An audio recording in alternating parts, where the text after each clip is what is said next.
This is the Rich Dad Radio Show. The good news and bad news about money. Here's Robert Kiyosaki. Hello, Robert Kiyosaki, the Rich Dad Radio Show, the good news and bad news about money. And today I'm joined by my sweetheart Kim, and she's in South Carolina. And my roommate from aircraft carrier SS Okinawa, he's now a congressman in Washington, D.C. He went from communist country called Vietnam to the Communist Republic of Washington, D.C. So he hasn't learned his lesson yet. So anyway, he's going to be talking to us about that.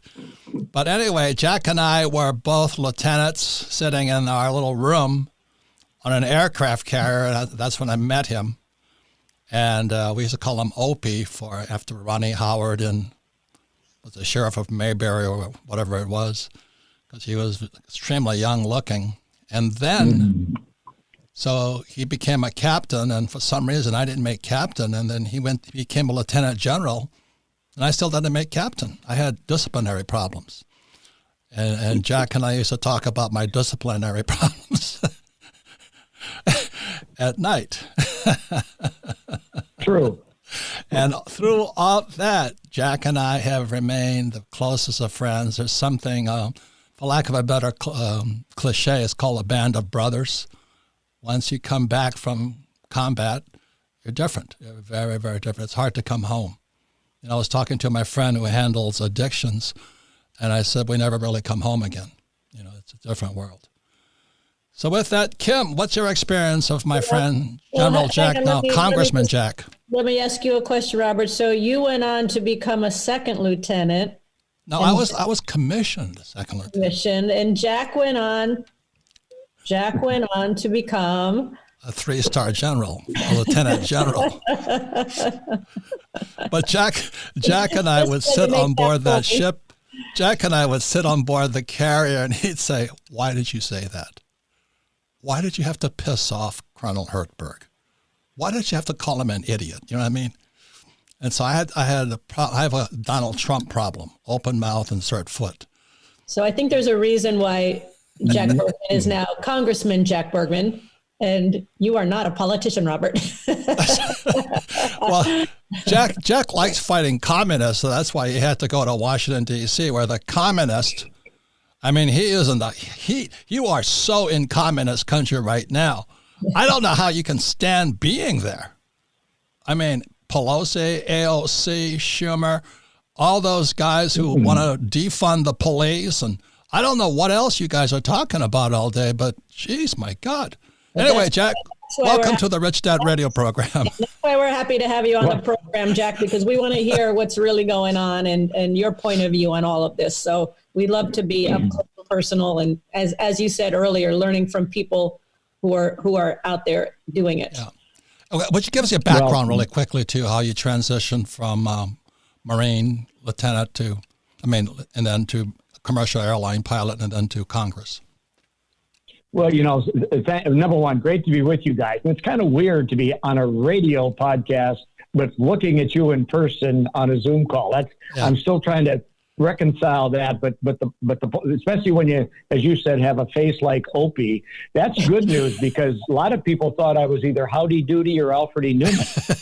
Well, I want to be kind. So Opie was the best of the crowd, but the transition, when you think about it, we all have transitions in life. It's full of them, and we choose, and we have the ability in our country to choose our transitions. I just happened to choose stay in the Marine Corps a little longer than a lot of folks, but I got involved in the reserves, not all active time, because of my yearning to go out and do something in the business world drove me from active duty after getting an MBA while I was instructing at in Florida, to move on to the business world. And then, of course, just as a typical pilot, I just chose to chase my dream of being an airline pilot. So I just blended 3 careers together full time for 20 years. While we're on that, which airlines did you fly for? You're a captain of? Yeah, I flew. My first airline was the old Continental Airlines back in the 70s, before Lorenzo got a hold of them. And then Republic Airlines, and then 22 years with Northwest, which is now Delta. Okay. So I just finished a book called Who Stole My Pensions, and a lot of our peers went to fly for United. What happened to the United pensions? Airline pilots. Both United and Delta dumped the pension plans into the PBGC, and basically the pilots got screwed. So, when Jack and I would go back to our pilots reunion, the guys that were flying for United, I didn't know about Delta, but they were starting all over again, like Teddy and those guys. It was horrible. So anyway, that's the world we live in today. I'll give you an experience. So anyway, the other reason I wanted to have Jack on is to have an insight, because we had Eric Trump Jr. on our last radio program. And for those who listened to that program, because Kim and I had the privilege of being inside not only the Trump organization, but the Trump family. And, we've been to the top of Trump Tower, being their home up there, and we were invited to Mar-a-Lago, and, it's a whole different world. And they're very good people, right, Kim? Very good people. Great, great kids. Eric and Don Jr. and Ivanka just were raised actually by the grandparents of Ivanka, and really salt of the earth people. Great values, great character. Yeah, and they're the most respectful kids. And so it was kind of an insight into the Trump world. So that's Rich Dad Radio, and that's becoming up. So I'm asking Jack right now he's back in communist country, called what's it called? The House, or is it Mao's Palace? Which one do you guys work at now? Well, it's the People's House, and the point is we're trying to figure out who the peoples are right now, because wasn't there something the PRC, People's Republic of China?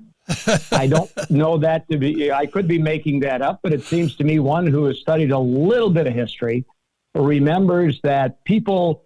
By the way, if you ever wonder where the Bidens are, if you can't find them, just reach in your pocket where your wallet is, because they're in there trying to pull out just a little bit of your money all the time. And when they leave, then picture the likes of Clintons and others replacing them in your pocket. So you'll always feel a little lump back there when you sit down.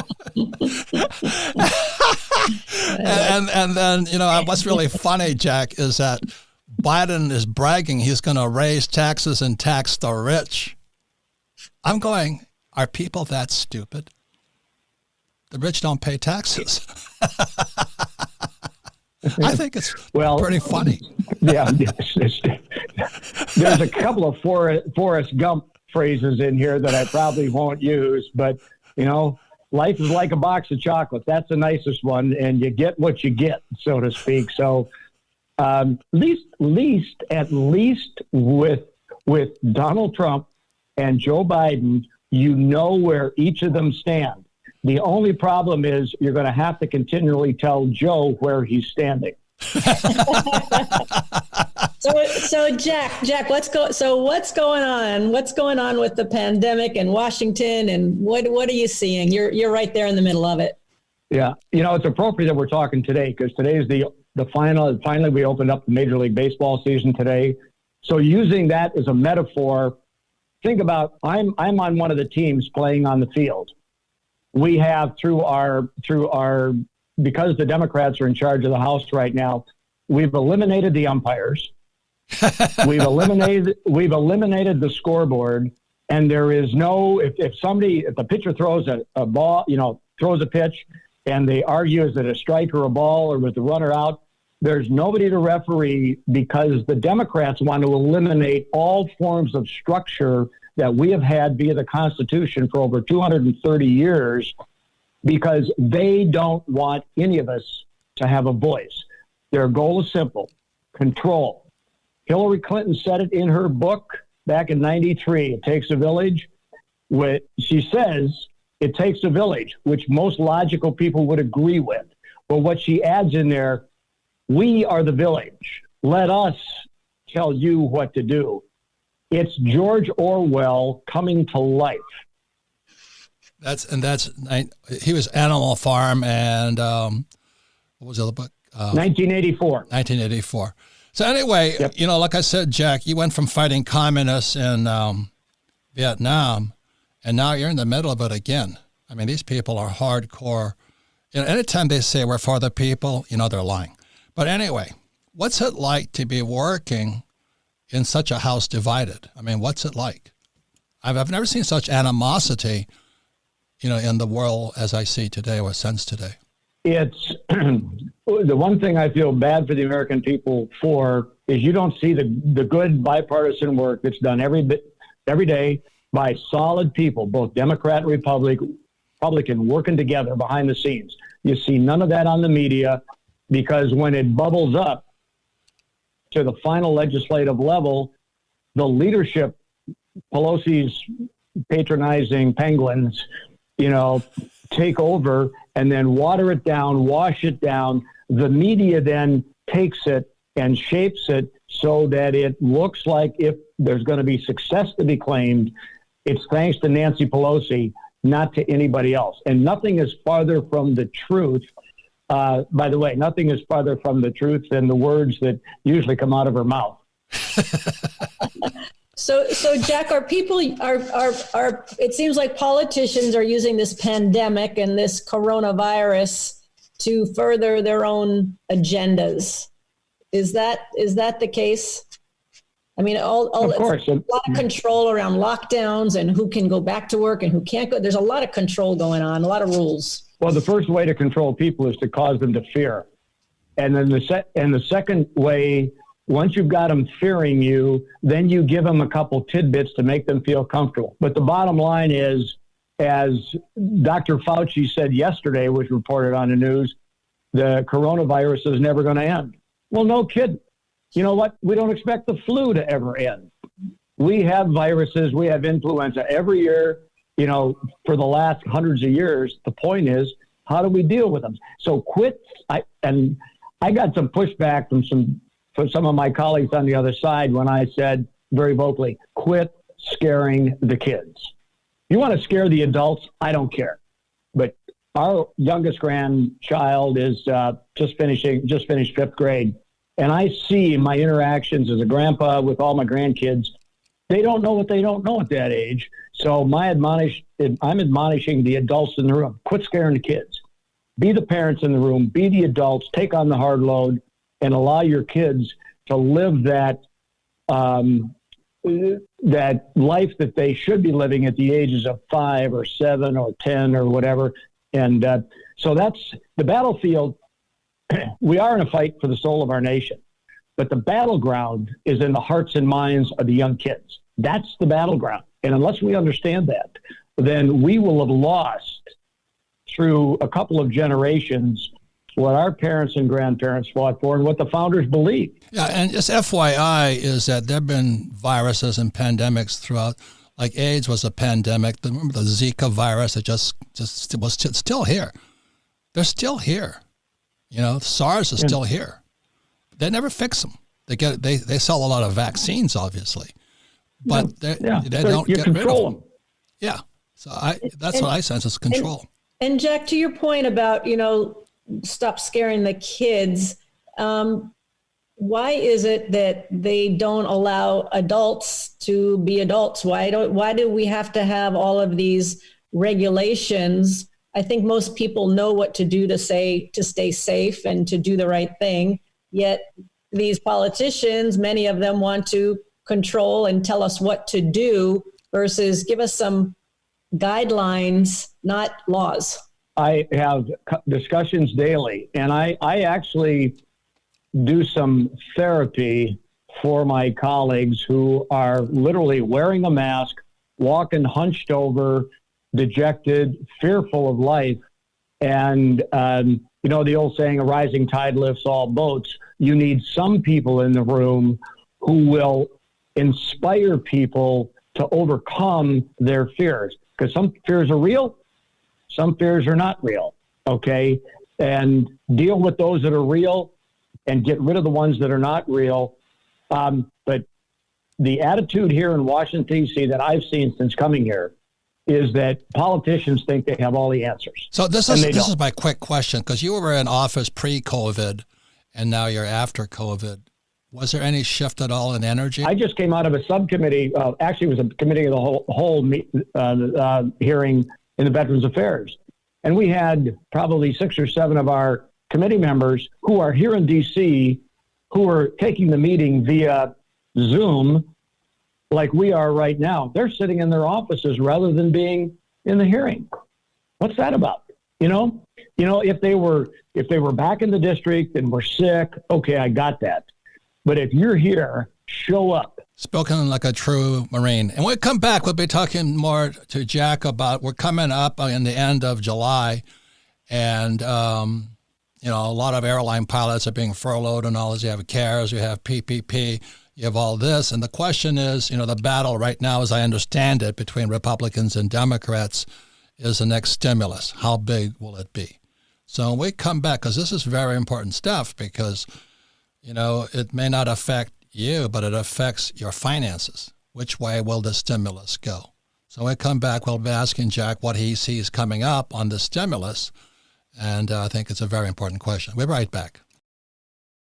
Welcome back, Robert Kiyosaki, the Rich Dad Radio Show, the good news and bad news about money. Today, our special guest is a longtime friend, General Jack Bergman, now Congressman Jack Bergman. And anyway, you can listen to the Rich Dad Radio program anytime, anywhere on iTunes, Android, or YouTube. And you can leave us a review whenever after you listen to it. Another thing is all of our programs are archived, and we archive them at richdadradio.com. We archive them for one big reason, is that we're an education company. And if you listen to this program again, you'll gain twice as much. But also if you have friends, family, or business associates who need to hear about what's really going on inside, that's not the Beltway, it's the communist way right now, Washington, D.C. So the reason I wanted Jack to come on is to give us an insight what it's like to be inside the House of Representatives, where you have more communists there than we had in Vietnam. So anyway, he's going to give us some insights, but also how he plans to increase his influence inside the House of Representatives. Any comments, Kim? Well, I just want to say that Jack is also, he's very prominent accolades, and he's a 3-star general in the Marine Corps, 22-year career as a commercial airline pilot, plus started a very successful medical equipment business, and then went on. He wasn't done, so he decided to become a congressman.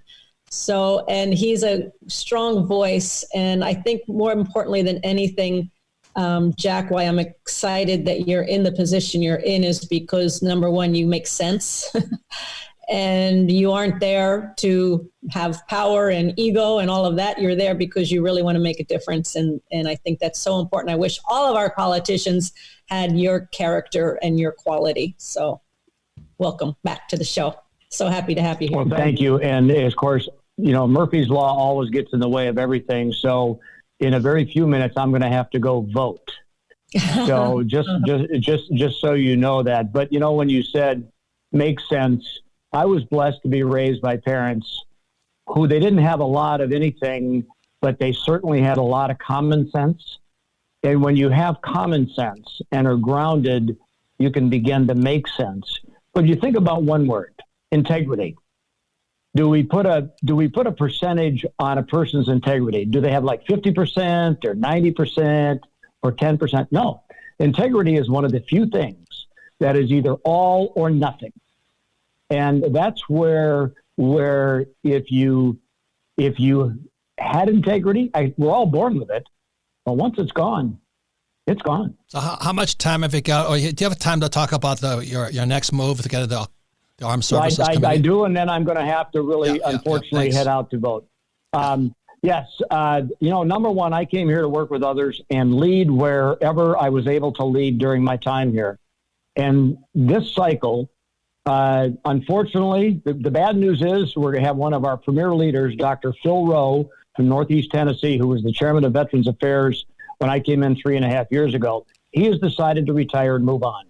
I am seeking to succeed him as the senior Republican, the committee chairman on Veterans Affairs, because being a committee chairman here in Washington, D.C., you get a chance to increase your positive influence at the leadership level. So instead of being one of 220 voices, I'm one of 25 at the leadership table. So I'm running a very positive, aggressive, not passive aggressive, positive aggressive campaign to become that next chairman of Veterans Affairs in the 117th Congress and further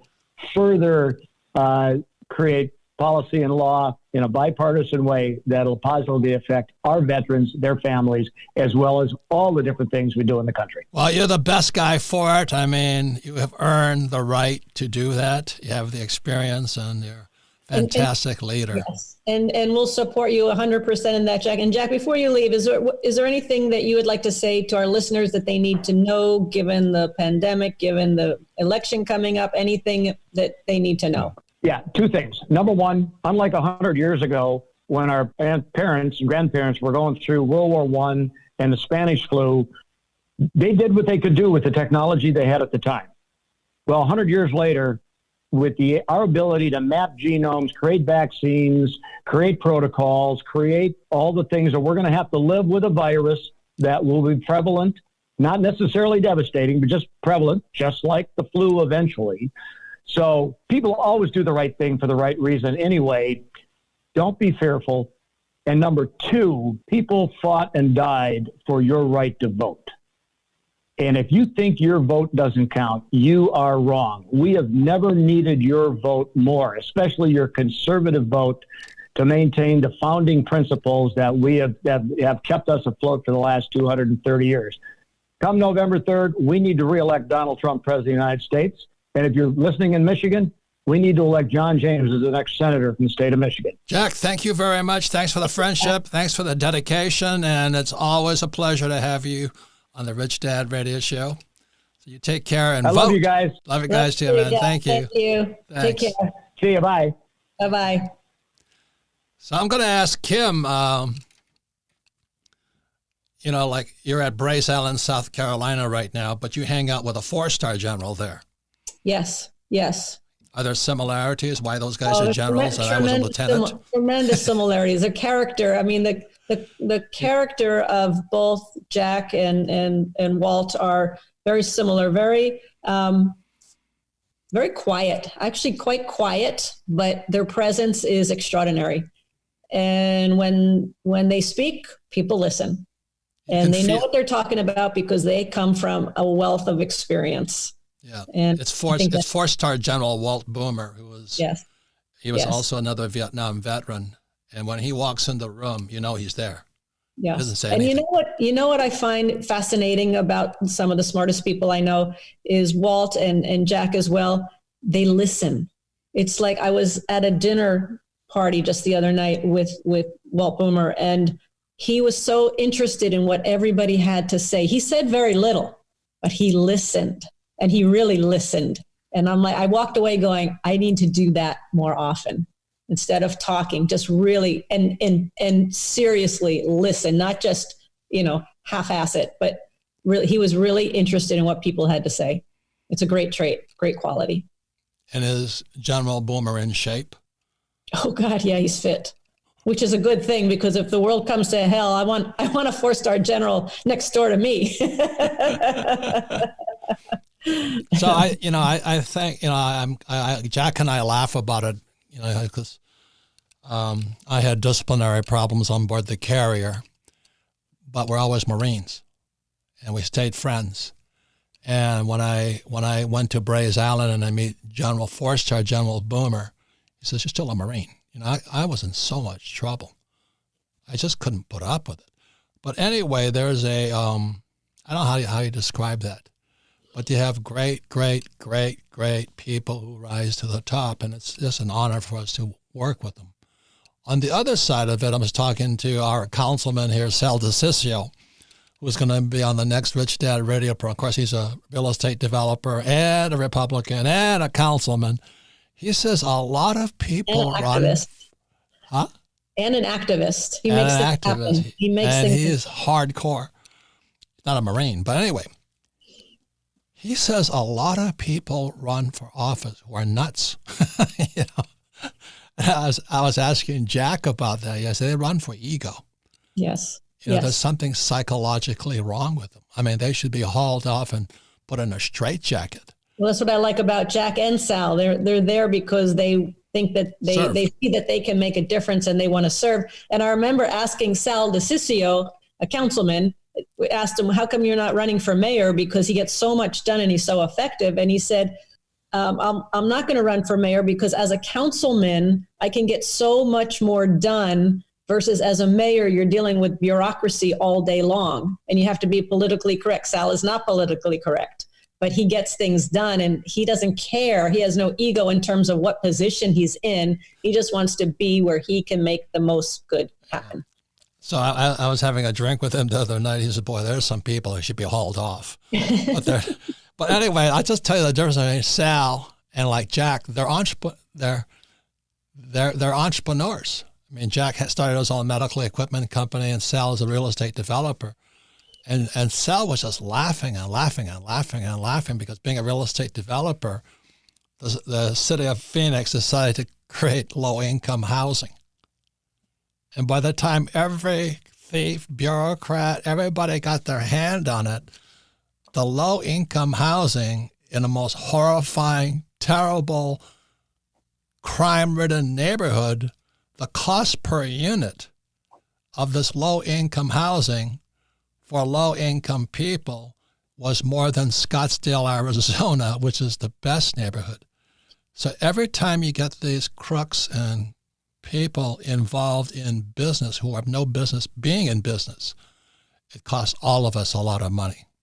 And I think that's why it's so important what Jack said and to really kind of get involved and to vote and all of that, because my concern is that government is taking over more and more and more and more of business. And if they start taking away and tax incentives and raising taxes, all of a sudden there's not going to be an incentive to create, jobs and housing and oil and energy and all of that. And it's going to be government run. And then it's going to be a disaster, in my opinion. So I just want to close with this. Kim and I do our best to be neutral. It's a free country. You can be Republican, Democrat, and all this stuff. But as an older citizen right now, I've never seen such hate and animosity. I have never seen it. I'm going to talk to you later. I'll name the name. But Kim and I have this very, very dear friend. Of course, he's from California.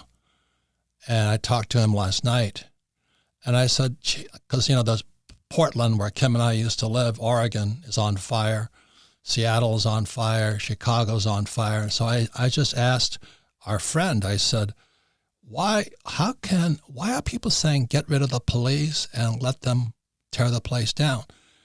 And this guy's a Democrat, and he just says, it's all Donald Trump's fault. Oh, gosh. Oh, Jesus. I'll tell you who it is later on. But his hate, he's a good friend of ours. He's a great guy, capitalist. But his hates Donald Trump. All I'm saying is I've never seen such hate. I mean, there's people I don't like, but there's a difference between hate. And, it's hard to change somebody's mind. Like, it would be hard to tell me that a politician I really disliked was good. So I just let it go. But I just want to say that it's really time for cooler heads and be more open-minded. And stop blaming and yelling and screaming. The reason I'm asking people to listen to the interview with Eric Trump is because it was a privilege that Kim and I had, right? I mean, what was it like working with Donald and his family and the company for so many years? As I said in the interview with Eric, the word that I always used when it came to Donald Trump was respectful, and people's jaws hit the floor when I say that. But my personal experience, I know yours too, Robert, our personal experience is that he was so respectful of all the people he worked with, of people he came into contact with. When we did seminars together, he would take everybody's question. He was very generous with his time. He didn't belittle anybody. He was fantastic. He was very, very respectful. And when you talk to Eric and Don Jr. and Ivanka, they're very respectful people. And so I don't know who you're talking about, this friend of ours, but what upsets me is that people who have no experience of other people make opinions based on the media and based on something they read, but not their own experience. Yeah. And if people could come from their own experience versus opinions, then maybe it would be a little more sensical world. Now, Donald does bring it upon himself because he teases people. He says some He teases people. He teases people. There was just one guy who walked in his office like 9,000 pounds. And Donald looks up and says, "Hey, you lost some weight, huh?" And everybody laughs. The other guy didn't laugh, but he teases. And today we've lost our sense of humor. I think the most important thing about listening to, like we had Kim's favorite of Donald's employees was Norma, and then there was Rona, and then Meredith and Keith, and they were like family. Everybody was like family. It was the most wonderful experience. But the difference is Donald Jr., Eric, and Ivanka are entrepreneurs. Mm-hmm. The same as Jack Jack Bergman's an entrepreneur, and he's a politician today. But when you compare Hunter Biden, who was Joe Biden's son, who was always on the take. I mean, he made millions he'd go in there into the Ukraine and all this into China. It's how you make your money. And I think if you want to listen to the Rich Dad Radio Show with Eric Trump, it's the last few minutes when you compare Eric Trump, and he's talking about how he's handling COVID and the changes in the business, and they own hotels, and how do you handle hotels? How do you promote people? So Eric is talking as an entrepreneur. And then you look at Hunter Biden and what's her name, Chelsea Clinton. They don't earn their money. There's a very big difference, and they learned that from their parents. So that's why we're not Republican or Democrat. It's a free choice. You want to vote Democratic, have a good time. But just keep an open mind and look at how the kids operate.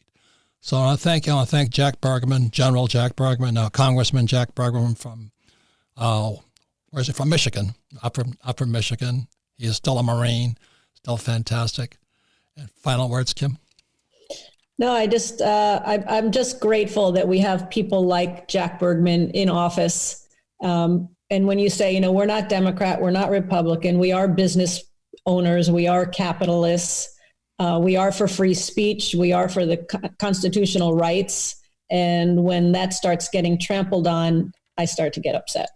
Yeah. So that's what we stand for. So I got cornered the other day. It says, "What do you mean you're not a Republican or Democrat? You voted for Trump." I said, "Yeah, if Trump was a Democrat, I'd vote for him." So I don't vote for the party. I vote for the individual. I think that's the difference. So I thank you all listening to the Rich Dad Radio Show. It used to be a free country. Let's keep it that way. So thank you for listening to the Rich Dad Radio Show, and thank you to General and now Congressman Jack Bergman. Thank you all. Thank you.